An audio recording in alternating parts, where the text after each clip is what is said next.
नमस्कार. सिटी न्यूजच्या बुलेटिनमध्ये प्रेक्षकांचं मनपूर्वक स्वागत. आज दिनांक 29 जून 2026 वार सोमवार.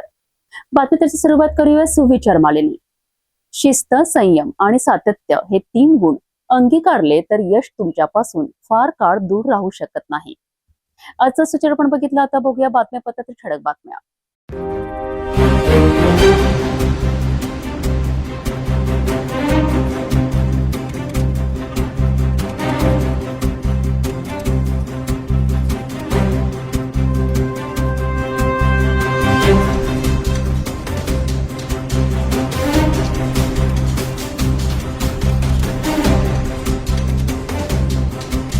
आपण ठळक बातम्या बघितल्या. आता घेऊया छोटासा ब्रेक. शादी और ब्याह की शुरुआत आराधना साड़ी के साथ.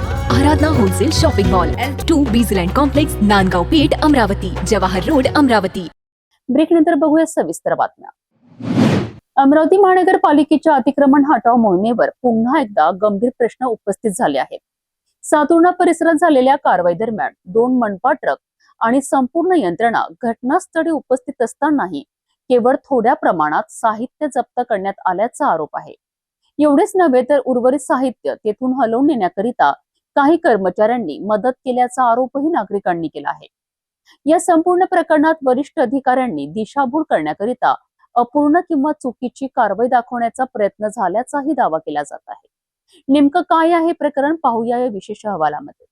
अमरावती महानगरपालिकेच्या अतिक्रमण विभागाने सातुर्णा परिसरात अतिक्रमण हटवण्यासाठी कारवाई केली आहे. या कारवाईकरिता मनपाचे 2 ट्रक, कर्मचारी आणि आवश्यक यंत्रणा घटनास्थळी उपस्थित होती. मात्र स्थानिक नागरिकांच्या म्हणण्यानुसार प्रत्यक्ष कारवाईत मोठ्या प्रमाणातील अतिक्रमण हटवण्याऐवजी केवळ काही साहित्य जप्त करण्यात आले. उर्वरित साहित्य हटवले गेले नाही. उलट तेथून परत नेण्यासाठी संबंधितांना मदत करण्यात आल्याचा गंभीर आरोप करण्यात येत आहे. विशेष म्हणजे ही कारवाई महानगरपालिकेच्या उपायुक्तांच्या स्पष्ट आदेशानुसार करण्यात येत होती. आदेश संपूर्ण अतिक्रमण हटवण्याचे असताना प्रत्यक्षात अपूर्ण कारवाई झाल्याचा आरोप असल्याने प्रशासनाच्या कार्यपद्धतीवर प्रश्नचिन्ह निर्माण झाले आहेत. स्थानिकांचे म्हणणे आहे की अशा प्रकारच्या कारवायांमध्ये केवळ देखावा केला जातो आणि नंतर वरिष्ठ अधिकाऱ्यांना पूर्ण कारवाई झाल्याचा अहवाल सादर केला जातो. त्यामुळे प्रत्यक्षात अतिक्रमण कायम राहते आणि काही दिवसांनी तेच अतिक्रमण पुन्हा पूर्ववत उभे राहते. महानगरपालिका आयुक्त आणि उपायुक्त शहर अतिक्रमण मुक्त करण्याकरिता सातत्याने आदेश देत असले तरी काही अधिकारी आणि कर्मचाऱ्यांकडनं त्या आदेशांची प्रभावी अंमलबजावणी होत नसल्याची चर्चा नागरिकांमध्ये सुरू आहे. जर या आरोपांमध्ये तथ्य आढळले तर हा प्रकार केवळ निष्काळजीपणाचा नसून वरिष्ठ अधिकाऱ्यांची दिशाभूल, शिस्तभंग आणि प्रशासनाच्या विश्वासार्हतेशी संबंधित गंभीर विषय ठरू शकतो. आता या संपूर्ण प्रकरणाची सखोल चौकशी होणार का? कारवाईची सीसीटीव्ही, पंचनामा आणि जप्तीची नोंद तपासली जाणार का? तसेच जबाबदार अधिकारी आणि कर्मचाऱ्यांवर कारवाई होणार का? याकडे नागरिकांचे लक्ष लागले आहे. सातुर्णा येथील या कारवाईनंतर महानगरपालिकेच्या अतिक्रमण विभागाच्या कार्यपद्धतीवर गंभीर प्रश्न निर्माण झाले आहेत. सिटी न्यूज या संपूर्ण प्रकरणाचा सखोल पाठपुरावा करणार असून या कारवाईत कोणताही गैरप्रकार, संगनमत आणि वरिष्ठ अधिकाऱ्यांची दिशाभूल झाल्याचे पुरावे समोर आल्यास ते नागरिकांसमोर तथ्यांसह मांडले जातील. संबंधित विभाग आणि अधिकाऱ्यांची अधिकृत बाजूही आम्ही तितक्याच प्रामाणिकपणे प्रसारित करू.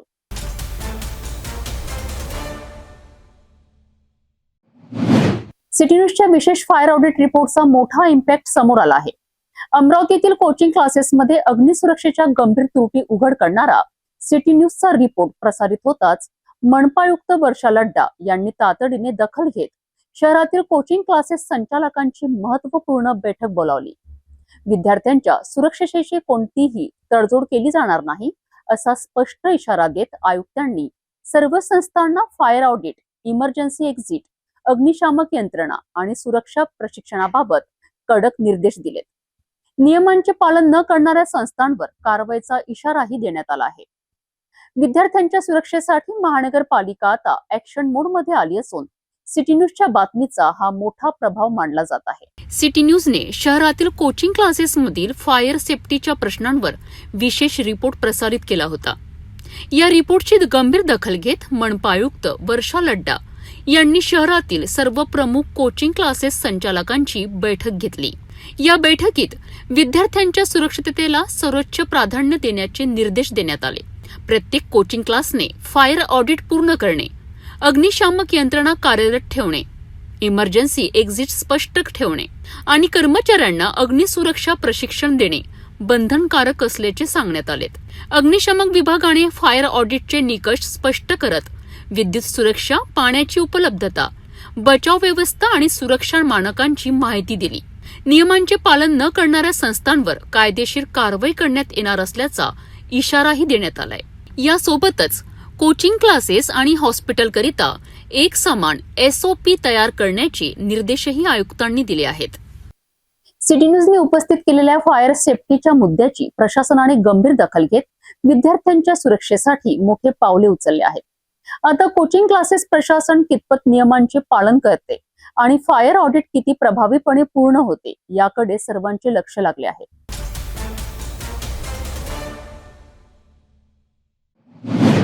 अमरावतीत वनरक्षक भरती 2023 पेसा प्रतीक्षा यादीतील उमेदवारांनी न्यायासाठी निर्णायक लढा सुरू केला आहे.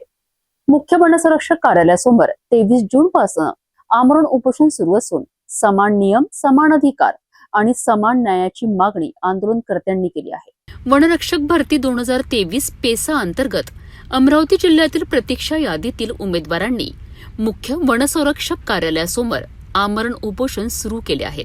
महाराष्ट्र शासनाच्या 25 जानेवारी 2024च्या परिपत्रकानुसार इतर वनवृत्तांमध्ये रिक्त राहिलेली माजी सैनिक प्रवर्गातील पदे गुणवत्तेनुसार सर्वसाधारण उमेदवारातून भरली गेली आहेत. मात्र अमरावती जिल्ह्यात हा नियम लागू करण्यात आलेला नसल्याचा आरोप उपोषणकर्त्यांनी केला आहे. उर्वरित रिक्त पदे तातडीने भरणे, प्रतीक्षा यादीतील पात्र उमेदवारांना संधी देणे आणि समान नियमांची अंमलबजावणी करणे या प्रमुख मागण्यांकरिता आंदोलन सुरू असून सामाजिक संघटना आणि जनप्रतिनिधींनी पाठिंबा द्यावा असे आवाहनही करण्यात आले आहेत. आम्ही 23/6/2026 पासून इथं आमरण उपोषणावर बसलो आहे. आमची मुख्य मागणी होती की ज्या प्रकारे अन्य 5 जिल्ह्यात जे वनरक्षकची जागा रिक्त होती ते सर्वसाधारण मधून कन्वर्ट करून भरण्यात आलेली आहे, पण अमरावती विभाग यांनी दखल न घेता ते भरले नव्हते. पण आमची मागणी होती की जसं तिथं न्याय झालेला आहे तसं आम्हाला पण न्याय द्यावा अशी आमची ठाम मागणी होती. पण सतत आमचा 7 दिवस म्हणजे आज 7वा दिवस आहे, आतापर्यंत आम्हाला कोणाचीच प्रतिसाद भेटलेली नव्हती. पण आज वनमंत्री जे गणेश नाईक साहेब आहेत त्यांचा मला प्रत्यक्ष कॉल आला. त्यांनी सांगितलं की बाबा तुमची जे मागणी आहे ते आम्ही 100% पूर्ण करू आणि जेवढे रिक्त जागा आहे ते पूर्ण भरण्यात येईल असे त्यांनी मला आश्वासन दिले आहे. पण मला असं वाटतं की काहीतरी आमचं अशी काहीतरी लिखित पुरावा असायला पाहिजे. म्हणून माननीय मंत्री महोदयांना जे वनमंत्री आहे त्यांना आमची एवढीच विनंती आहे की त्यांनी आम्हाला थोडासा लेखी स्वरूपात द्यावी अशी आमची म्हणजे त्यांना रिक्वेस्ट आहे. जर आम्हाला असं पत्र भेटलं तर आम्ही ताबडतोब हा आंदोलन इथंच तोडू. जोपर्यंत आम्हाला न्याय भेटत नाही सध्या तर स्थगिती राहणार आहे, पण पुढे जर आम्हाला न्याय नाही भेटलं तर आम्ही याच्यापेक्षाही उग्र म्हणजे एकदम अंत पुन्हा 42 लोक हे फाशी घेऊन मरणार आहे असे हे तुमचा म्हणजे व्हिडिओच्या माध्यमातून मी सर्वांना सांगू इच्छितो. गेल्या 5-6 दिवसापासून आज 7वा दिवस आहे. या ठिकाणी ज्या वन विभागाच्या वनरक्षकाच्या ज्या जागा होत्या त्या जागांमध्ये काही जागा ह्या आरक्षित होत्या, पण त्या वर्गातलं कोणीच न आल्यामुळे त्या प्रवर्गातलं त्या जागा रिकाम्या होत्या आणि म्हणून त्या जागेवर जे वेटिंग लिस्ट आहे त्यामधले ते सगळे लोक घेण्यात यावे या पद्धतीचं निवेदन यांनी या अगोदर दिलं होतं. मी स्वतः गणेश नाईक साहेबांकडे गेलो होतो, कारण की अशा प्रकारची भरती चंद्रपूरला झाली आहे, गडचिरोलीला झाली आहे, नाशिकला झाली आहे, त्यानंतर अमरावतीमध्ये सुद्धा इतर विभागामध्ये झाली आहे. तर मग यांचं सुद्धा त्याच पद्धतीने व्हावं, कारण की चंद्रपूरला वेगळा न्याय, अमरावतीला वेगळा न्याय हे बरोबर नाही. आणि म्हणून आज आमदार श्रीकांत भारतीय साहेबांनी हा प्रश्न लावला होता आणि त्या प्रश्नाच्या उत्तरामध्ये माननीय गणेश नाईक साहेबांनी सांगितलं की अधिवेशन आटोपल्याबरोबरच एक मीटिंग करून यांचा प्रश्न हा निकाली काढू. आणि गणेश नाईक स्वतः यांच्याशी बोलले आहेत आणि यांना सांगितलं आहे की बा हा सगळं अधिवेशन आटोपलं, यांची एक बैठक करून घेऊ. आणि यांचं मागणी अशी आहे की एक पत्र या संदर्भातलं जर दिलं मंत्री महोदयांनी की बा आम्ही अधिवेशन झाल्याबरोबर ताबडतोब आम्हाला काही अडचण नाही. गणेश नाईक बोलले आहेत. श्रीकांत भारतीय साहेबांनी हा प्रश्न विधानसभेमध्ये घेतलेला आहे, त्यामुळे ते रेकॉर्डवर आलेला आहे आणि यांच्यावर खरोखरच अन्याय झालेला आहे. आणि म्हणून त्यांना न्याय मिळावा यासाठी म्हणून आम्ही सगळी मंडळी यांच्या पाठीशी खंबीरपणे उभी आहे. आणि माननीय मी त्यांना आज विनंती करायला आलो की स्वतः वनमंत्री तुमच्याशी बोललेले आहेत आणि आमदार श्रीकांत भारतीय साहेबांनी तो प्रश्न टाकलाय, त्या संदर्भातलं उत्तर पण आपल्याला मिळालेलं आहे. पण यांची मागणी अशी आहे की ते पत्र त्यांना द्यावं. मी माननीय मंत्री महोदयांच्या यशशी बोललाय की तुम्ही एक पत्र यांना द्यावं, म्हणजे हे मुलं ताबडतोब आपण उपोषण सोडू आणि यांच्यावर झालेला जो अन्याय आहे तो अन्याय दूर होईल. माननीय देवेंद्रजी फडणवीसांच्या नेतृत्वातल्या सरकारमध्ये अशा प्रकारचा एका भागाला वेगळा न्याय एका भागाला वेगळा न्याय असं होणार नाही. आणि म्हणून मंत्री महोदयांनी स्वतः त्याच्यात इनिशिएटिव्ह घेतला आहे. मला आशा आहे किंवा हे पॉझिटिव्हली घेतील आणि यांचं उपोषण या ठिकाणी सोडेल. आणि ज्या काही यांची की ज्या आरक्षणाच्या जागा ज्या भरल्या गेल्या नाहीत इतर प्रवर्गातल्या नियमानुसार यांचा हक्क आहे तो त्यांना मिळेल अशी मला आशा. समान नियमांची अंमलबजावणी करून रिक्त पदे भरण्याची मागणी आता अधिक तीव्र होत आहे. शासन आणि वन विभाग यावर काय निर्णय घेतात याकडे प्रतीक्षा यादीतील शेकडो उमेदवारांचे लक्ष लागले आहे.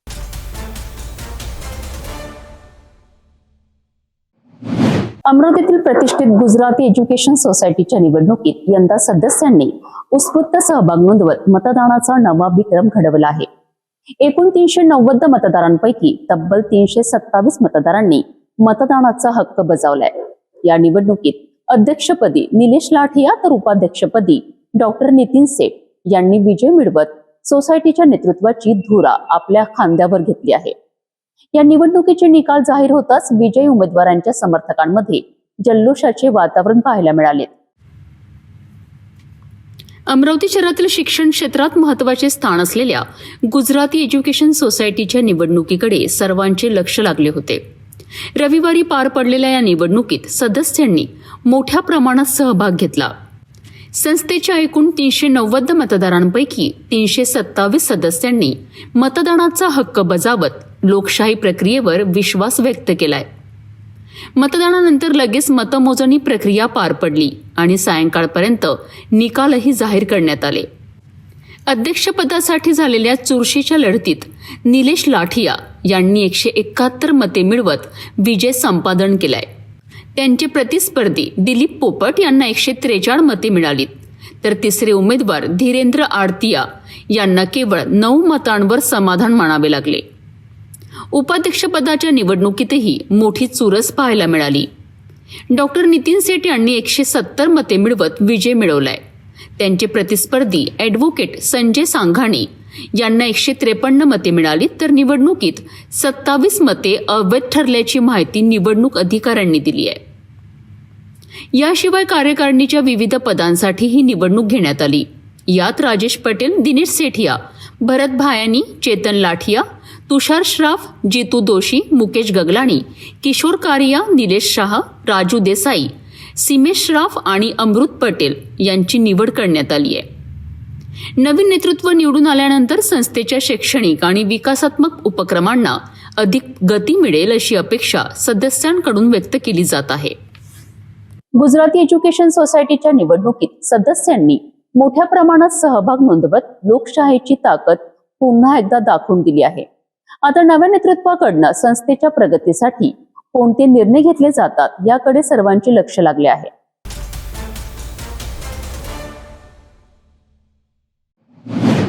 पतीच्या दीर्घायुष्यासाठी आणि अखंड सौभाग्यासाठी केले जाणारे वटसावित्री व्रत आज अमरावती शहरात मोठ्या भक्तिभावात साजरे करण्यात आले. पारंपरिक वेशभूषेत सजलेल्या विवाहित महिलांनी वडाच्या झाडाची पूजा करून प्रदक्षिणा घातल्यात. सत्यवान सावित्रीच्या पवित्र कथेचे वाचन करत महिलांनी आपल्या कुटुंबांच्या सुख समृद्धीकरिता प्रार्थना केली. श्रद्धा, संस्कृती आणि पर्यावरण संवर्धनाचा संदेश देणारा हा उत्सव शहरभर उत्साहात पार पडला. पाहूया हा विशेष रिपोर्ट. अमरावती शहरातील वटपौर्णिमेचा उत्सव भक्तिमय वातावरणात साजरा करण्यात आलाय. सकाळपासूनच शहरातील विविध भागातील वडांच्या झाडाजवळ महिलांची मोठी गर्दी पाहायला मिळाली. लाल हिरव्या चुड्यांनी, पारंपरिक साड्यांनी आणि नथीने सजलेल्या महिलांनी वडाच्या झाडाला कापसाचा दोरा गुंडाळत पूजा अर्चना केली. पाणी अर्पण करून अक्षता वाहिल्या आणि सत्यवान सावित्रीच्या कथेचे श्रवण व वाचन केलेत. वटसावित्रीचे व्रत हे पती पत्नीच्या नात्यातील श्रद्धा, समर्पण आणि विश्वासाचे प्रतीक मानले जाते.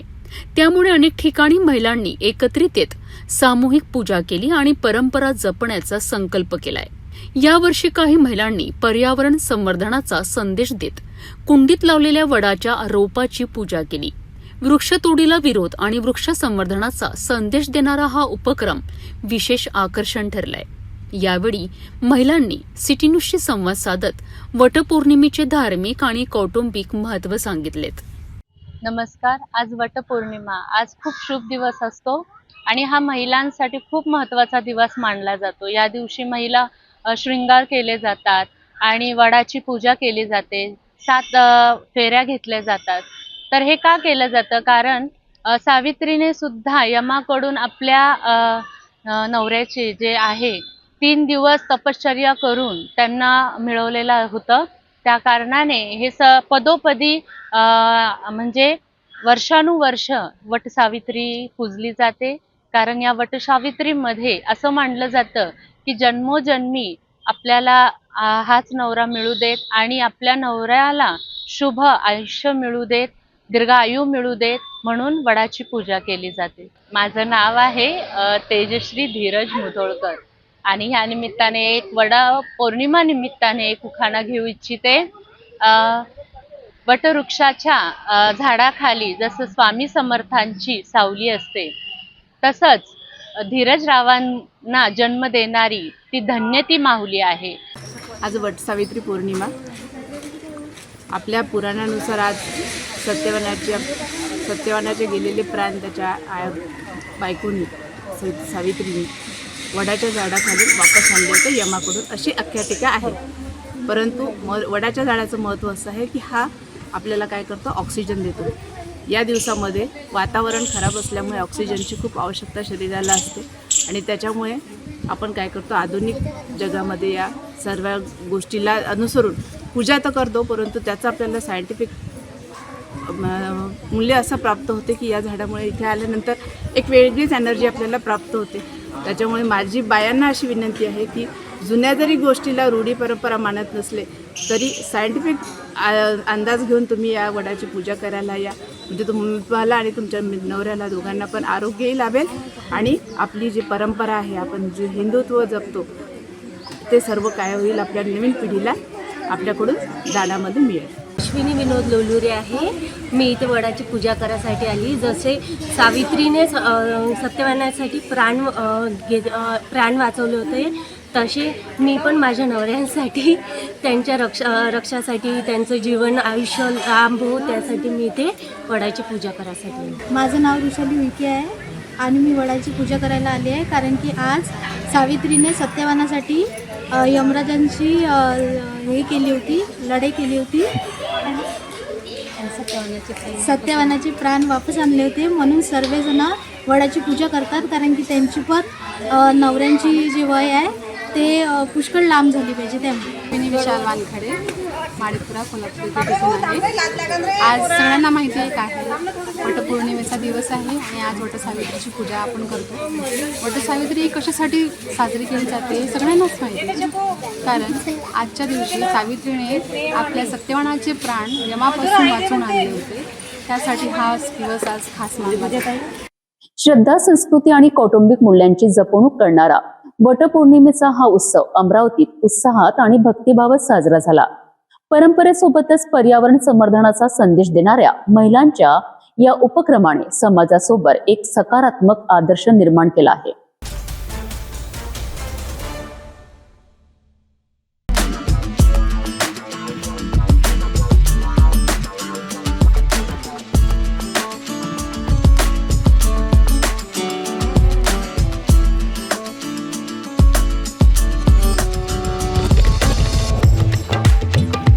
हे मीटिंग चालू आहे ना. नाही नाही, मीटिंग मध्ये सांगा, तुम्हाला थोडी येता येते. मीटिंग झाल्यावर बोलू आपण. नाही, बिलकुल बरोबर नाही. मीटिंग मध्ये यायचं नाही. मराठी समजते का तुम्हाला? अकोला महापालिकेच्या स्थायी समितीच्या सभेत आज असा गोंधळ उडाला की संपूर्ण सभागृहात एकच खळबळ माजली. काँग्रेस नगरसेविका स्मिता कांबळे यांचे पती आणि रिपाई आठवले गटाचे अकोला महानगराध्यक्ष गजानन कांबळे यांनी थेट स्थायी समितीच्या सभेत प्रवेश केल्याने वातावरण तापले.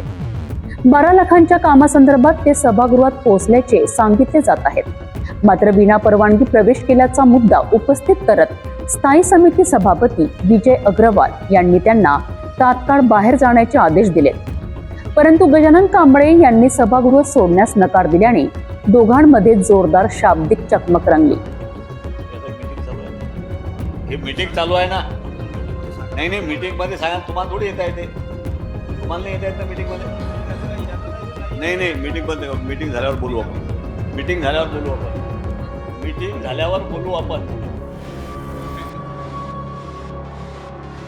असं बरोबर थोडी आहे तुमचं. मीटिंग मध्ये असं येणं बरोबर थोडी आहे. हे मीटिंग चालू आहे ना. अरे जनतेचा कायचा प्रश्न आहे. नाही, बिलकुल बरोबर नाही. बिलकुल बरोबर नाही. बिलकुल बरोबर नाही.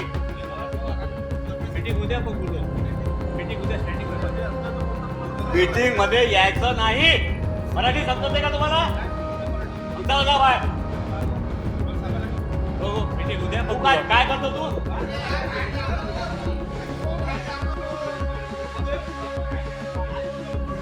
आला कसा मीटिंग मध्ये? बाहेर काढायला. काही वेळातच हा वाद इतका वाढला की सभागृहातील वातावरण तणावपूर्वक बनले. या संपूर्ण प्रकरणानंतर सुरक्षा व्यवस्थेवर प्रश्नचिन्ह निर्माण झाले असून 2 सुरक्षा रक्षकांच्या निलंबनाचे आदेश देण्यात आले. एवढेच नाही तर महापालिका प्रशासन आता गजानन कांबळे यांच्या विरोधात पोलीस तक्रार दाखल करण्याच्या तयारीत असल्याची माहिती समोर येत आहे.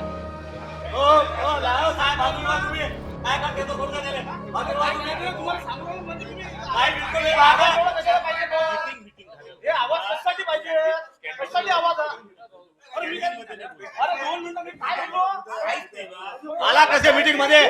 परवानगी कोणाची घेतली? परवानगी नाही लागत मला कुणाची. अरे आपण काय बोललो आपण?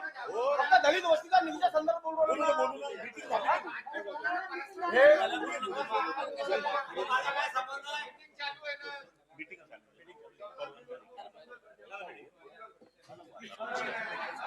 भोगलाई लागली का? भोगलाई लागली का?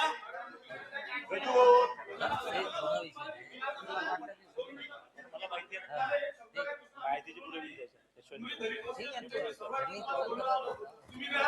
तुम्ही काय हे दादा आहे का? आता मीटिंग चालू आहे ना. तुम्ही काय मालक आहे का? माय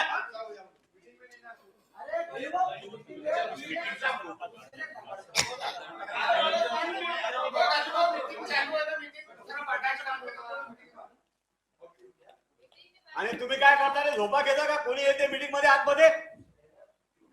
बोला, कोण कोण आहे इथं?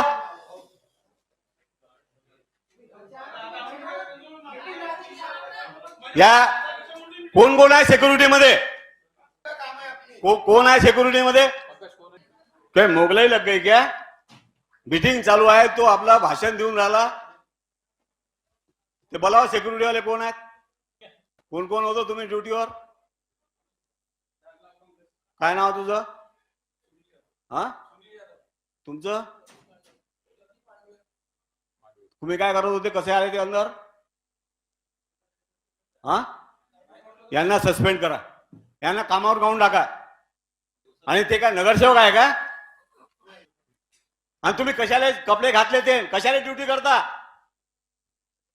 यांना निलंबित करून टाका, कामावून काढून टाका यांना. काय चालू आहे? ज्याच्या हातामध्ये लाठी आहे त्याची भयच आहे. म्हणून माझं म्हणणं आहे की आम्ही बी नगरसेवक तिथून निवडून आलेलो आहोत, पण दलित वस्तीचा निधी समान निधी द्यायला पाहिजेत, जेणेकरून की वार्डामध्ये काम झाले पाहिजेत. आता तुम्ही 27 लाख प्रत्येक मेंबरला देता आणि नंतर निधी 13 लाख रुपयावर आणता, तर हे कोणत्या पद्धतीचं काम चालू आहे?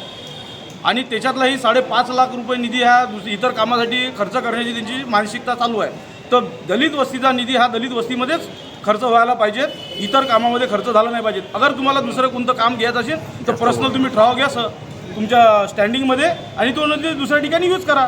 दलित वस्तीचा निधी दलित वस्तीमध्येच खर्च करा. आजपर्यंत कुणी त्या वार्डाला विचारलं नव्हतं, तर आजपर्यंत त्यांना दलित वस्तीचा निधी इतर ठिकाणी वळवला आणि दुसऱ्या ठिकाणी काम केले. आज रोजी ही महानगरपालिका होऊन आज 20 वर्षाच्या वर झालेला आहे. 20 वर्ष होऊन ही महानगरपालिकेवर तुम्ही पाहता ना, तर एखाद्या ग्रामपंचायतसारखी महानगरपालिका आहे. आज रोजी महानगरमध्ये किचड चिखलचे व्यवस्था झालेले आहेत. आज अगर तुम्ही पहिल्या पावसामध्ये अगर महानगरपालिका परिसर पाहिजे, महानगरपालिकेमध्ये किचड आहे आणि दलित वस्तीचा निधी इकडे तिकडे वळवता यांना काही अधिकार नाही आहे. तर अकोला महापालिकेच्या स्थायी समितीच्या सभेत झालेल्या या गोंधळामुळे सुरक्षा व्यवस्था, सभागृहातील शिस्त आणि राजकीय हस्तक्षेप यावर पुन्हा एकदा प्रश्नचिन्ह निर्माण झाले आहेत. 2 सुरक्षा रक्षकांवर कारवाई झाली असली तरी या संपूर्ण प्रकरणात पुढे कोणावर जबाबदारी निश्चित होते आणि पोलीस तक्रारीनंतर कोणती कारवाई होते हे पाहणे महत्त्वाचे ठरणार आहे.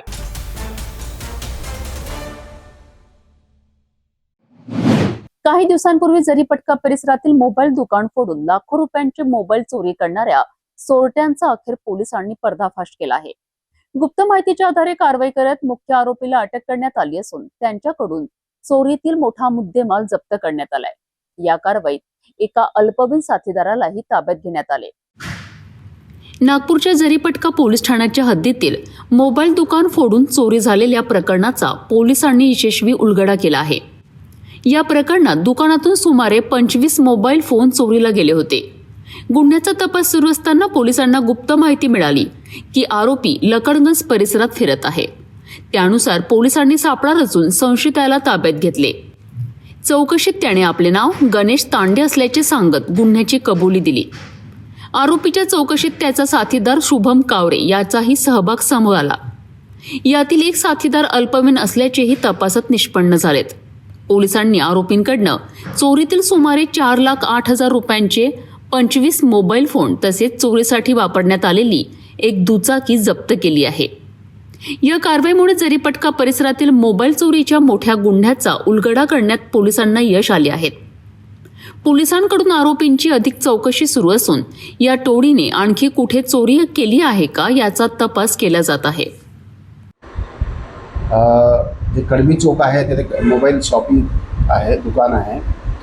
ते रात्री मधातून शटर वाकून चोरी झाली होती. त्यामध्ये आयफोन, सॅमसंग असे विविध कंपनीचे जवळपास 7 लाखाचे मोबाईल चोरी करण्यात आले होते. आम्ही लगेच गुन्हा दाखल करून त्या अनुषंगाने शोध घेतला.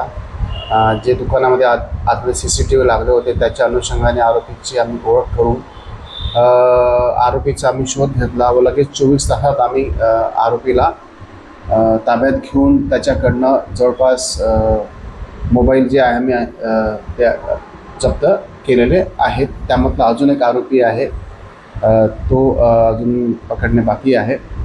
गुन्ह्याचा तपास API मोरखडे करत आहे. सदर गुन्ह्याचा मध्ये API मोरखडे व त्यांची टीम यांनी मेहनत घेऊन उघडकीस आणलेला आहे.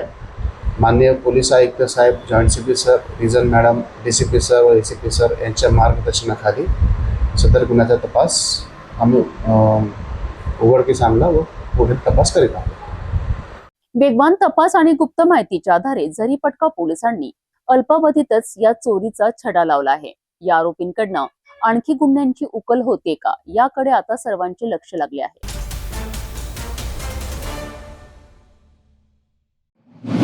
नागपूर जिल्ह्यातील रामटेक तालुक्यातून एक अत्यंत हृदयद्रावक आणि धक्कादायक घटना समोर आली आहे. ज्या आईने आपल्या मुलाला जन्म दिला, वाढवलं, त्याच मुलाने तिच्या डोक्यावर दगड घालून निर्घृण हत्या केल्याची घटना देवलापार पोलीस ठाण्याच्या हद्दीतील रयतवाडी येथे घडली आहे. प्राथमिक माहितीनुसार आरोपी मानसिक आजाराने त्रस्त असल्याचे सांगितले जात आहे. पोलिसांनी त्याला अटक केली असून पुढील तपास सुरू आहे. रामटेक तालुक्यातील रयतवाडी गावात रविवारी दुपारी ही दुर्घटना घडली आहे. मृत महिलेची ओळख किसनीबाई जोधराम इनवाते, वय 50 वर्ष अशी झाली आहे. प्राथमिक माहितीनुसार दुपारच्या सुमारास त्यांचे पती आणि दोन्ही मुली शेतात कामासाठी गेले होते. घरात किसनीबाई एकट्याच असताना त्यांचा मुलगा कैलास जोधराम इनवाते यांनी त्यांच्या डोक्यावर मोठा दगड आपटला. या गंभीर हल्ल्यात त्यांचा घटनास्थळीच मृत्यू झाला. स्थानिकांच्या माहितीनुसार आरोपी गेल्या 2 वर्षांपासून मानसिक आजाराने त्रस्त होता. घटनेमागील नेमके कारण अद्याप स्पष्ट झालेले नसून पोलिसांकडून सर्व बाजूंनी तपास सुरू आहे. घटनेची माहिती मिळताच देवलापार पोलीस तातडीने घटनास्थळी दाखल झालेत. आरोपी गावातच फिरत असल्याची माहिती मिळाल्यानंतर पोलिसांनी शोध मोहीम राबवत त्याला ताब्यात घेतले. मृतदेह शवविच्छेदनासाठी ग्रामीण रुग्णालयात पाठविण्यात आला असून या प्रकरणाचा पुढील तपास देवलापार पोलीस करीत आहेत. आई आणि मुलाच्या नात्याला हादरा देणारी ही घटना संपूर्ण परिसराला सुन्न करून गेली आहे. या प्रकरणात तपासातून नेमके कारण काय समोर येते आणि आरोपीची मानसिक स्थिती काय होती हे तपासानंतर स्पष्ट होणार आहे.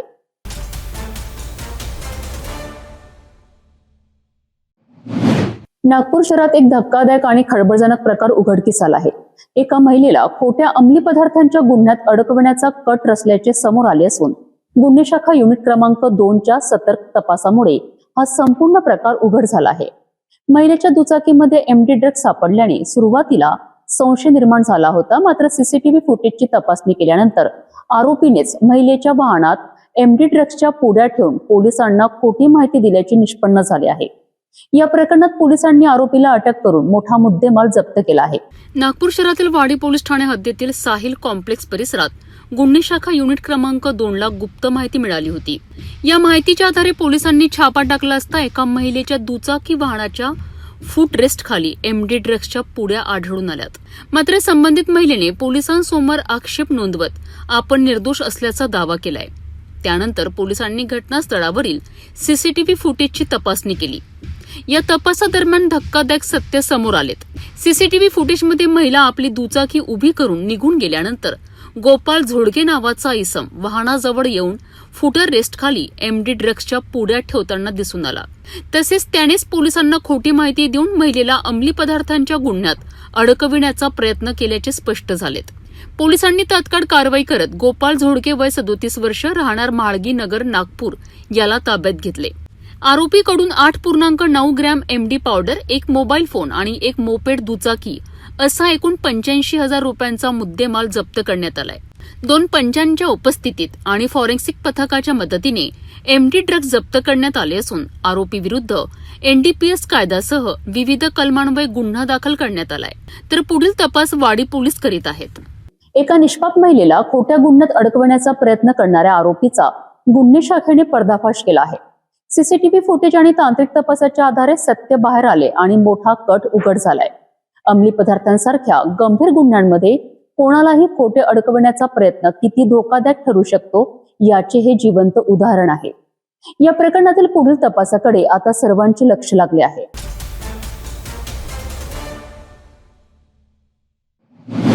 नागपुरात वाहन चोरांवर गुन्हे शाखेचा मोठा प्रहार. तहसील पोलीस ठाण्याच्या हद्दीतील वाहन चोरीचा गुन्हा अवघ्या काही दिवसात उघडकीस आणण्यात आला आहे.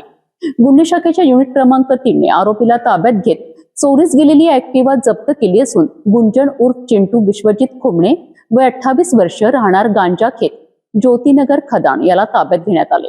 पोलीस स्टेशन तहसील हद्दीत पेट्रोलिंग करत असताना एक इसम संशयितरित्या दिसून आला. संशयितरित्या आल्यामुळे आम्ही त्याच्याकडं विचारपूस केली असता त्याने उडवाउडवीची उत्तरं दिली आणि संबंधित गाडी संदर्भात विचारपूस केली असता त्याच्याकडे कोणतीही गाडीची कागदपत्रे मिळून आली नाहीत. मग त्यावरून आम्ही नाकाबंदी ॲप आहे त्यावरून माहिती घेतली तर ती गाडी चोरीची असल्याचे समजले. त्या इसमात संशयितरित्या असल्यामुळे ताब्यात घेऊन पुढील कारवाईसाठी घेऊन आलो आणि नमूद मुद्देमाल जप्त केला. आरोपीचे नाव आहे गुंजन उर्फ चिंटू विश्वजित खोमणे वय 28 वर्ष गांजाखेत ज्योतिनगर खदान तहसीलमध्ये राहतो. ॲक्टिवा गाडी होती. मुद्देमाल आहे 25,000. या आरोपीकडनं वाहन जप्त करून पुढील तपास आणि कारवाईकरिता मुद्देमाल तहसील पोलिसांच्या ताब्यात देण्यात आला आहे. वाहन चोरीच्या गुन्ह्याचा वेगाने छडा लावत गुन्हे शाखेने पुन्हा एकदा आपली कार्यक्षमता सिद्ध केली आहे. आरोपी पोलिसांच्या ताब्यात असून पुढील तपास सुरू आहे.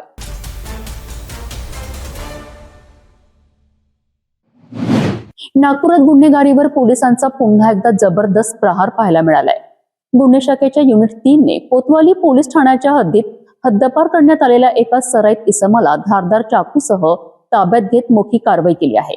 अक्षय उर्फ बल्ली संजय समुद्रे हा हद्दपार आरोपी नागपूर शहरात वावरत असल्याची माहिती मिळताच पोलिसांनी सापळा रचला आणि त्याला रंगेहात पकडले. आरोपीकडून लोखंडी चाकू जप्त करण्यात आला असून त्याच्या विरोधात आर्म्स ऍक्ट आणि महाराष्ट्र पोलीस कायद्यान्वये गुन्हा दाखल करण्यात आला आहे. नागपूर शहरातील कायदा आणि सुव्यवस्था अबाधित राखण्याकरिता गुन्हे शाखा सातत्याने कारवाया करत आहे. अशातच गुन्हे शाखेच्या युनिट 3चे पथक कोतवाली पोलीस ठाण्याच्या हद्दीत पेट्रोलिंग करीत असताना त्यांना हद्दपार आरोपी अक्षय उर्फ बल्ली संजय समुद्रे हा संशयास्पदरित्या फिरताना आढळून आला. पोलिसांनी तात्काळ त्याला ताब्यात घेत अंगझडती घेतली असता त्याच्याकडून एक लोखंडी चाकू जप्त करण्यात आलाय. विशेष म्हणजे संबंधित आरोपीला यापूर्वी नागपूर शहरातून हद्दपार करण्यात आले होते. मात्र आदेशाचे उल्लंघन करत तो पुन्हा शहरात वावरत असल्याचे समोर आलेत. या प्रकरणी आरोपी विरुद्ध आर्म्स ऍक्टच्या कलम 4 आणि 25 तसेच महाराष्ट्र पोलीस कायद्याच्या कलम 142 आणि 135 अन्वये गुन्हा दाखल करण्यात आला आहे. जप्त करण्यात आलेल्या चाकूची किंमत सुमारे 300 रुपये असल्याचे पोलिसांनी सांगितलेत. गुन्हे शाखेच्या या कारवाईमुळे हद्दपार गुन्हेगार आणि शस्त्र बाळगणाऱ्यांमध्ये खळबळ उडाली असून शहरातील गुन्हेगारी प्रवृत्तींना मोठा इशारा मिळाला आहे. तर पुढील तपास कोतवाली पोलीस करीत आहेत. जुना भंडारा आम रोडवरती एक इसम संशयितरित्या जात असताना दिसून आला. आम्ही त्याच्याजवळ गेलो. आवाज देत असता तो पळून जाण्याचा तयारीत होता. त्याला स्टाफच्या मदतीनं घेराव घेऊन पकडले असता तो रेकॉर्डवरील असल्याचे मिळून आले आणि त्याची झडती घेतली असता त्याच्याकडे एक चाकू भेटून आला आणि तो तडीपार असल्याचा त्याचा अभिलेख चेक केला असता तो तडीपार असल्याचे कळाले. तो नमूद आरोपीचे नाव आहे अक्षय उर्फ बल्ली संजय समुद्रे, जुनी शुक्रवारी जगम मिल जवळ कोतवाली येथून तो 1 वर्षाकरिता तडीपार आहे. हद्दपार आदेश धाब्यावर बसून शहरात वावरणाऱ्या आरोपीवर गुन्हे शाखेने केलेली ही कारवाई नागपूर पोलिसांच्या सतर्कतेचे उदाहरण मानली जात आहे. शहरात कायदा मोडणाऱ्यांविरोधात अशाच प्रकारे कठोर कारवाई सुरू राहणार असल्याचा संदेश या कारवाईतून देण्यात आला आहे.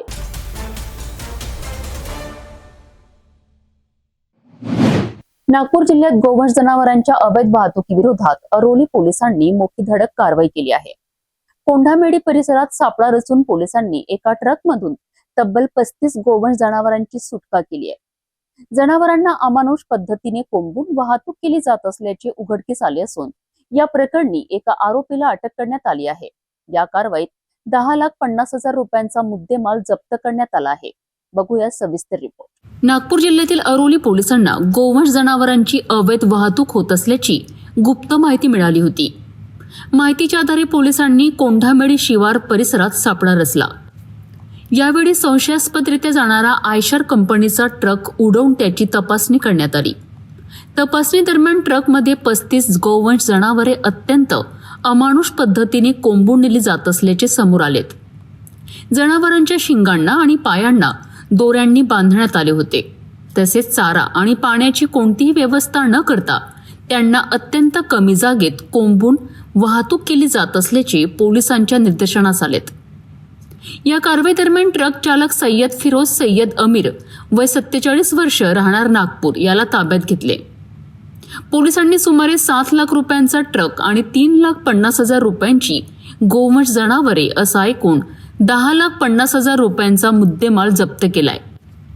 या प्रकरणी आरोपी विरुद्ध भारतीय न्याय संहिता तसेच महाराष्ट्र पशु संरक्षण अधिनियमांतर्गत गुन्हा दाखल करण्यात आला आहे. अरोली पोलीस या प्रकरणाचा अधिक तपास करीत आहेत. गोवंश जनावरांच्या अवैध वाहतुकीविरोधात पोलिसांनी केलेल्या या धडक कारवाईचे परिसरात स्वागत होत असून अशा बेकायदेशीर कृत्यांविरोधात कठोर कारवाई सुरूच राहणार असल्याचा स्पष्ट संदेश या मोहिमेतून देण्यात आला आहे. गोवंश जनावरांच्या अवैध वाहतुकीवर अरोली पोलिसांनी केलेली ही कारवाई अनेक प्रश्न उपस्थित करणारी ठरली आहे. जनावरांवरील क्रूरता आणि बेकायदेशीर वाहतुकीला आळा घालण्यासाठी प्रशासन किती सतर्क आहे याचे हे मोठे उदाहरण मानले जात आहे. या प्रकरणातील पुढील तपासाकडे आता सर्वांचे लक्ष लागले आहे.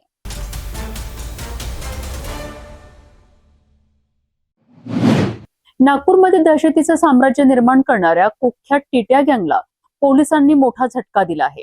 विशेष म्हणजे या गँगवर दुसऱ्यांदा महाराष्ट्र संघटित गुन्हेगारी नियंत्रण कायदा म्हणजेच मकोका अंतर्गत कारवाई करण्यात आली आहे.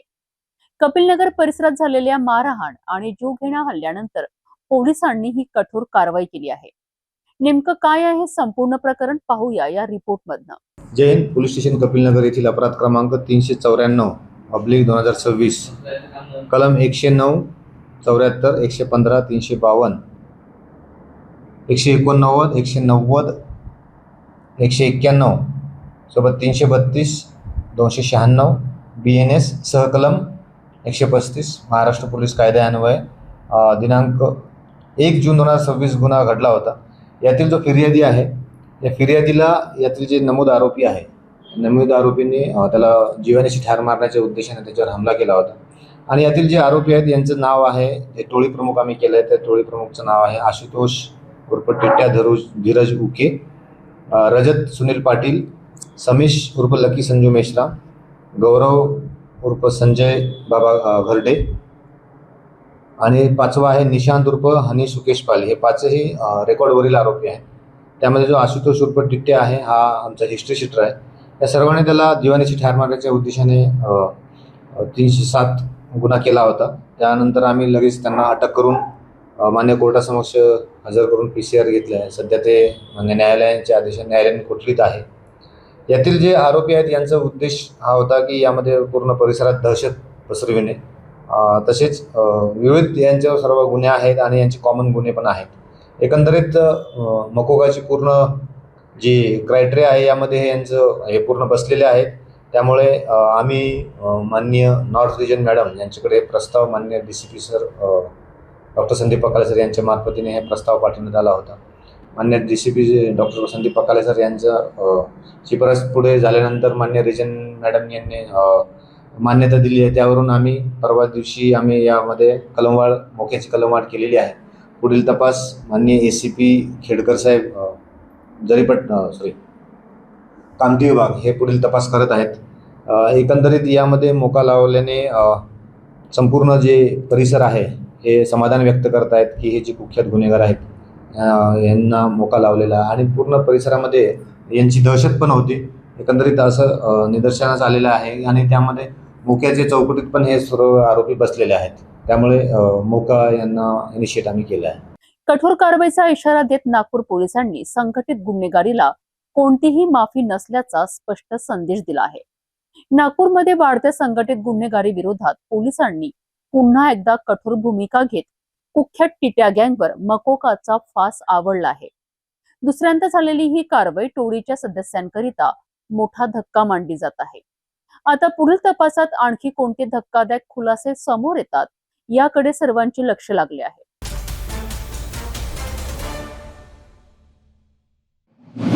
धडक कारवाई, शिस्तप्रिय कार्यपद्धती आणि कठोर प्रशासनासाठी ओळखले जाणारे वरिष्ठ IPS अधिकारी विश्वास नांगरे पाटील यांनी अधिकृतपणे नागपूर शहराचे नवे पोलीस आयुक्त पद म्हणून पदभार स्वीकारला आहे.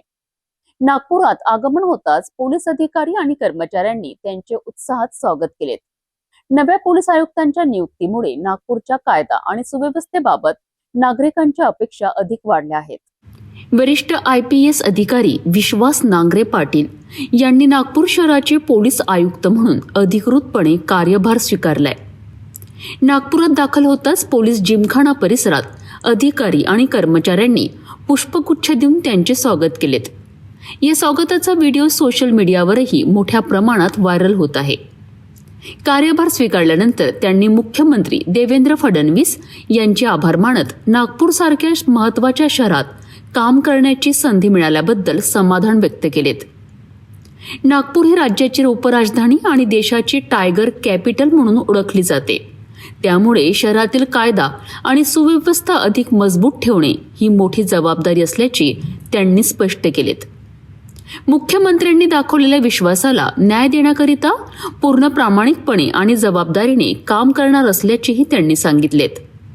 संघटित गुन्हेगारी, अंमली पदार्थांची तस्करी, सायबर गुन्हे आणि इतर गंभीर गुन्ह्यांवर कठोर कारवाईची अपेक्षा आता नागपूरकर व्यक्त करीत आहेत. नव्या पोलीस आयुक्तांच्या नेतृत्वाखाली नागपूर पोलिसांच्या कामकाजात कोणते नवे बदल होतात याकडे संपूर्ण शहराचे लक्ष लागले आहे. पत्रकार मित्रांचे स्वागत आहे आणि आभारसुद्धा आहे.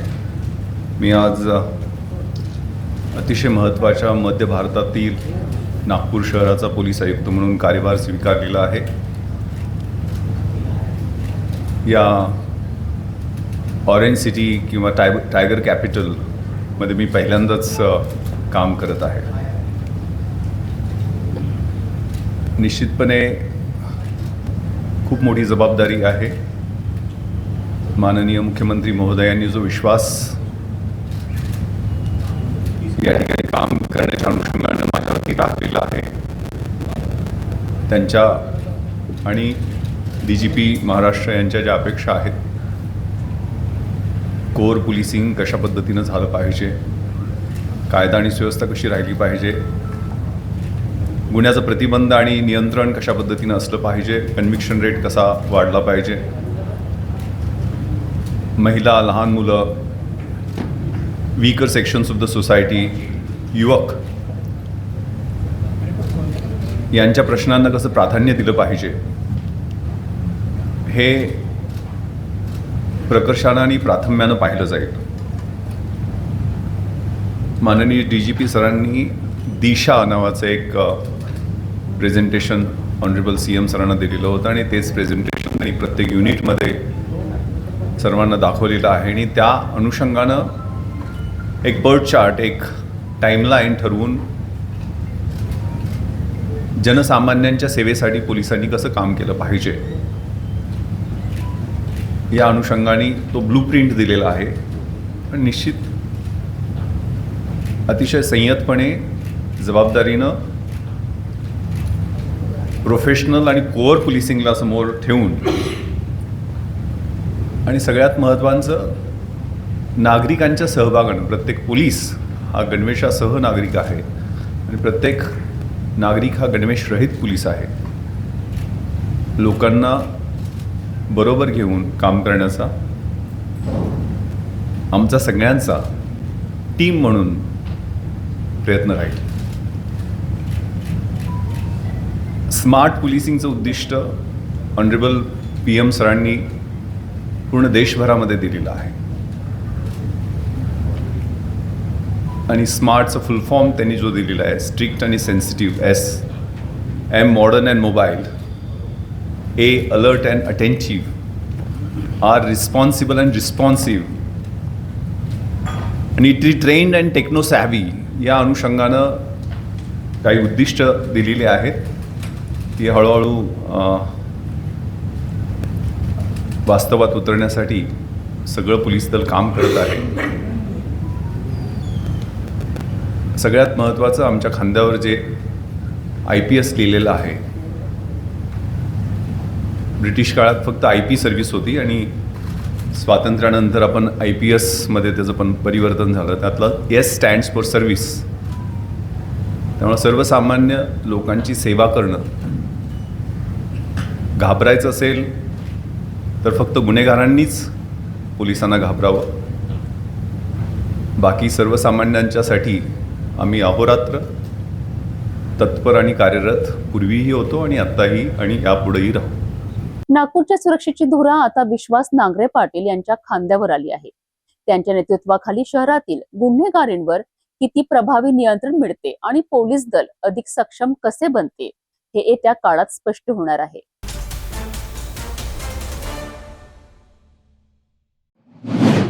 वाशिम बसस्थानक परिसरातील हे दृश्य पाहून प्रवाशांचा संताप अनावर झाला आहे.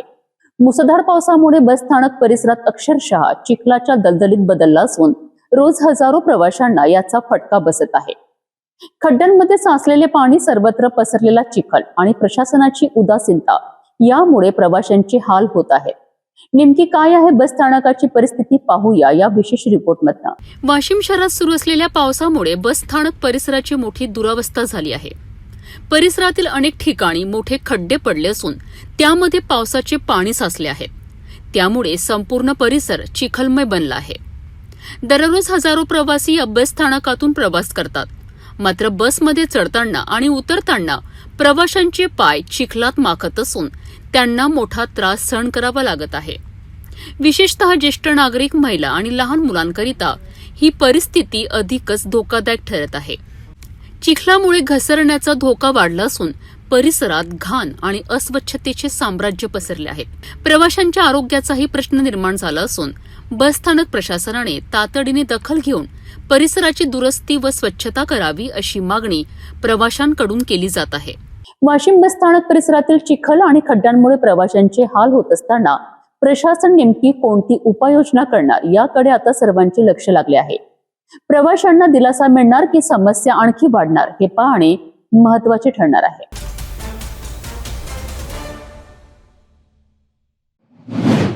वाशिम जिल्ह्यातील नेतनसा परिसरात शेतकऱ्यांसमोर नवं संकट उभं ठाकलं आहे. कांच नदीवरील कोल्हापुरी बंधाऱ्याला पुराच्या पाण्यासोबत आलेल्या कचऱ्याचा आणि झाडांच्या पालापाचोळ्याचा मोठा बिडखा पडला आहे. त्यामुळे नदीचा नैसर्गिक प्रवाह रोखला गेला असून पाणी थेट शेत शिवारात शिरू लागलं आहे. नुकतीच पेरणी केलेल्या शेतकऱ्यांच्या पिकांवर यामुळे मोठं संकट ओढवलं असून प्रशासनाच्या तातडीच्या हस्तक्षेपाची मागणी जोर धरू लागली आहे. कांच नदीवरील कोल्हापुरी बंधाऱ्याजवळ मोठ्या प्रमाणात कचरा आणि झाडांचा पालापाचोळा अडकून पडला आहे. पुराच्या पाण्यामुळे वाहून आलेला हा कचरा बंधाऱ्यासमोर साचल्याने नदीचा प्रवाह मंदावला आहे. परिणामी नदीचे पाणी आजूबाजूच्या शेतांमध्ये घुसू लागले आहे. याच काळात शेतकऱ्यांनी खरीप हंगामासाठी पेरणी केली आहे. मात्र वाढलेल्या पाण्यामुळे पेरलेले बियाणे वाहून जाण्याची किंवा जमिनीतच कुजण्याची भीती व्यक्त केली जात आहे. अनेक शेतकऱ्यांनी प्रशासनाकडे तातडीने कचरा हटवून नदीचा मार्ग मोकळा करण्याची मागणी केली आहे. वेळीच उपाययोजना न झाल्यास मोठ्या प्रमाणात शेतीचे नुकसान होण्याची शक्यता व्यक्त होत असून शेतकरी प्रशासनाच्या निर्णयाकडे लक्ष लावून बसले आहेत. कांच नदीवरील हा कचऱ्याचा विडखा केवळ नदीच्या प्रवाहालाच अडथळा ठरत नाही, तर शेतकऱ्यांच्या मेहनतीवरही पाणी फिरवण्याची शक्यता निर्माण करत आहे. आता प्रशासन किती तत्परतेने कारवाई करते आणि शेतकऱ्यांना दिलासा देते याकडे संपूर्ण परिसराचे लक्ष लागले आहे.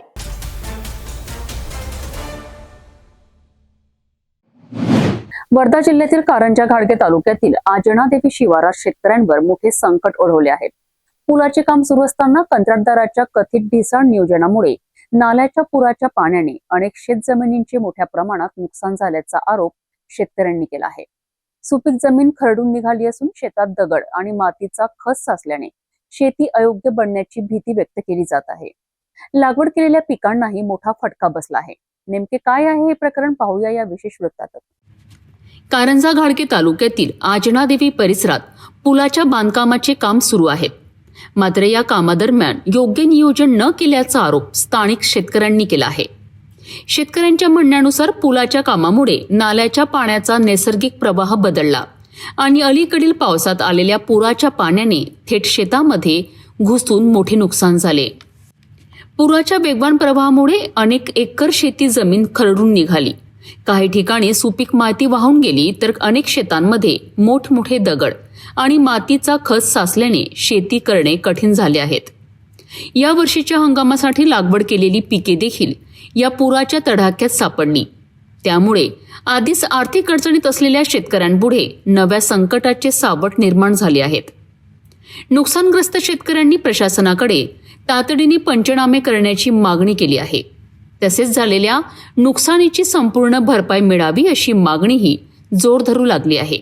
नाला आहे हरिभाऊ देवाशीच्या शेतातून पूर्ण शेत फुटलेला आहे. त्याच्यामुळे माझ्या शेतातलं नुकसान पूर्ण झालं आहे. नाल्यातून पाणी न जाता हरिभाऊ देवाशीच्या वरातून पूर्ण पाणी जात आहे आणि त्या नुकसानमुळे पुरा ऐकून हरिभाऊ देवाशी आणि फरकाडे कास्तकार आणि तिकडे संजीवभाऊ किनकर यांचे पूर्ण नुकसान झालेलं आहे. म्हणजे नदी पावतर पूर्ण नुकसान झालेलं आहे. पुरच पाणी गेलं त्याच्यामुळे आणि माझेवाले 10 ते 12 पैप नदीनं या पुरानं वाहत गेलेले आहे. 4 एकराचे नुकसान झालं आहे जवळपास. म्हणजे 2 एकराचं नुकसान झालं. 4 एकर शेती आहे माझीवाली. 2 एकर तर पुरच गेलं माझ्यावाला. मी कालच पेरणी केली सोयाबीन मला म्हणजे पूर्ण काहीच नाही राहील तिथं. डोबच भरून आहे तिथं शेतामध्ये द्यावी. आणि आमची एक मागणी आहे की आम्हाला इथून एक भीत पाहिजे आणि आमचा एक रस्ता करून द्यावा. आम्हाला शेताला रस्ता नाही आहे. आणि दुसरा मुद्दा आम्हाला भीत पाहिजे इथून आणि आमच्या वावरात शेतात पाणी नाही यावे अशी एक मागणी आहे आमची. याच्यावर तर आम्हाला काही अपेक्षा नाही. झालेल्या नुकसानाची आमची भरपाई द्यायची. आम्ही पेरणी केली, आमच्या शेताचं नुकसान झालं, मातीचं वगैरे धुरे बंधाऱ्याचं गोटे आले, यांचं पूर्ण नुकसान भरपाई द्यावी.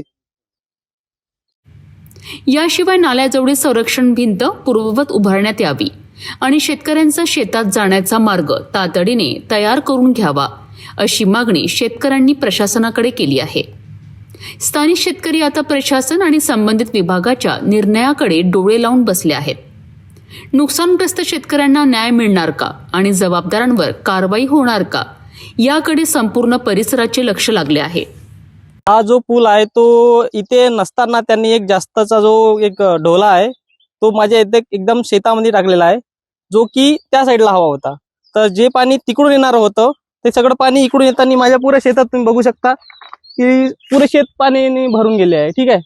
आणि तिकडला जो पूल त्यांनी बनवला होता रोड गाड्या जायसाठी तो त्यांनी मोडला नाही. तर ते हे सगळी अलगर्जीपणा यांच्या या कॉन्ट्रॅक्टरची आहे आणि त्यांनी असं मला वाटते की माझी भरपाई भरून दिली पाहिजे. बस तिथून जो आहे याला मला भीत पाहिजे, नाहीतर त्यावर कारवाई करण्यात यावी अशी मला मागणी आहे. आता जी स्थिती अशी आहे की कालच आम्ही इथे पेरणी केली, इथे पुरी पराठी लावली होती, या सगळ्या ठिकाणी पराठी लावली होती.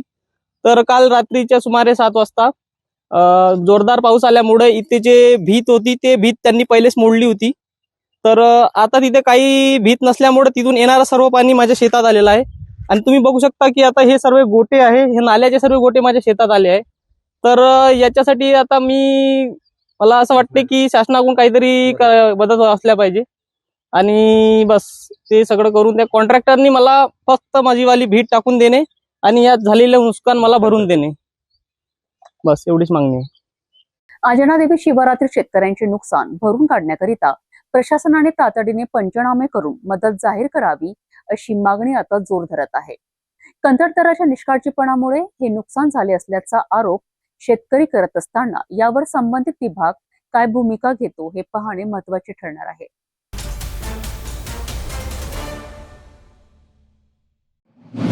बिहारची राजधानी पटना येथून एक धक्कादायक आणि मोठी बातमी समोर आली आहे.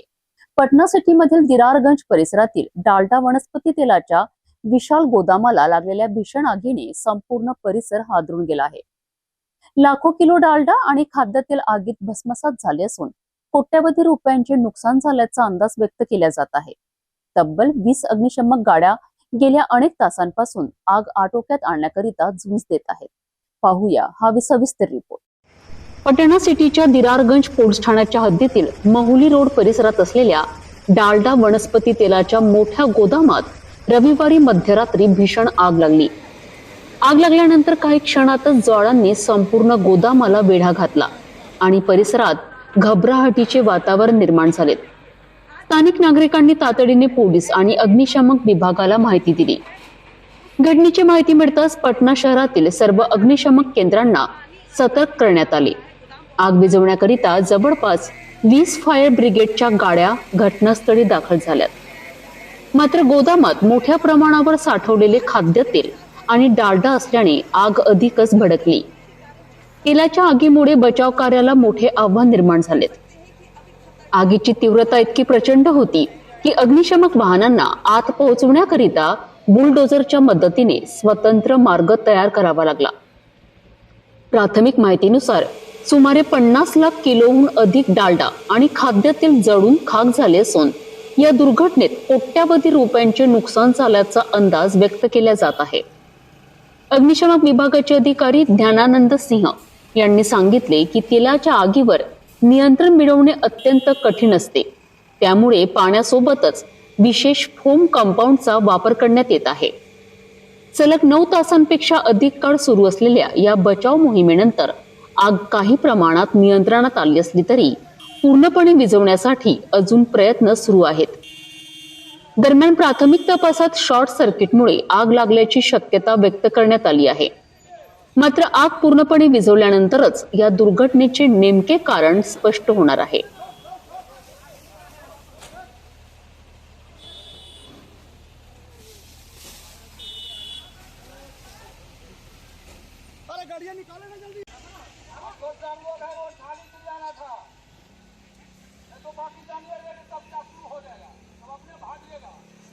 सुदैवाने या भीषण आगीत कोणतीही जीवितहानी झाली नसल्याची माहिती आलेली आहे.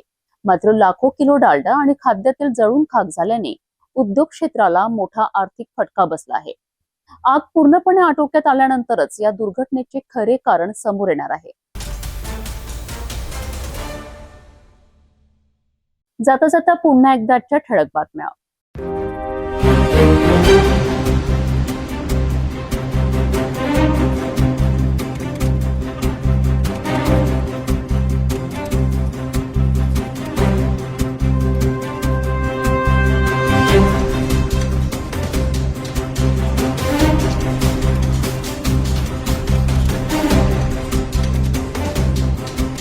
आता सिटी न्यूज चॅनल आपल्या टीव्हीवरही बघू शकता. अमरावती जिल्ह्यानंतर विदर्भ आणि महाराष्ट्राचे दर्शक घर बसल्या आपल्या केबल टीव्हीवर सिटी न्यूज बातमी पाहू शकाल. जर आपल्या टीव्हीवर सिटी न्यूज चॅनल दिसत नसेल तर आपण आपल्या केबल ऑपरेटर संपर्क करावा. आपण सिटी न्यूज केबलच्या व्यतिरिक्त युट्यूब, फेसबुक, इंस्टाग्राम आणि ट्विटरवर बघू शकता. याकरिता सोशल मीडिया अकाउंट सबस्क्राईब करा, फॉलो करा, लाईक करा. युट्यूब अकाउंट सबस्क्राईब करण्याकरिता सबस्क्राईब बटनाला क्लिक करा आणि बेल आयकॉन दाबायला विसरू नका, कारण सर्वात आधी समाचार आपल्यापर्यंत पोहोचणार आहेत. तसेच सिटीचे फेसबुक पेज लाईक करा, इंस्टाग्राम आणि ट्विटर हँडल फॉलो करा. आपण व्हॉट्सअपवर सुद्धा सूचना देऊन न्यूज प्राप्त करू शकता. व्हॉट्सअप नंबर स्क्रीनवर येत आहे. हे बातमीपत्र एवढ्यावरच थांबूया. पुन्हा भेटू नवीन घडामोडींसोबत. आपण बघत राहा फक्त सिटी न्यूज. हर खबर पर पैनी नजर, हर मुद्दे पर सटीक वार, यही है सिटी न्यूज की पहचान. जहाँ सच्चाई की आवाज दबाई जाती है, वहाँ सिटी न्यूज उठाता है सवाल. हर स्क्रीन पर, हर प्लेटफॉर्म पर हमारी मौजूदगी बोलती है. सिटी न्यूज हमेशा सच के साथ.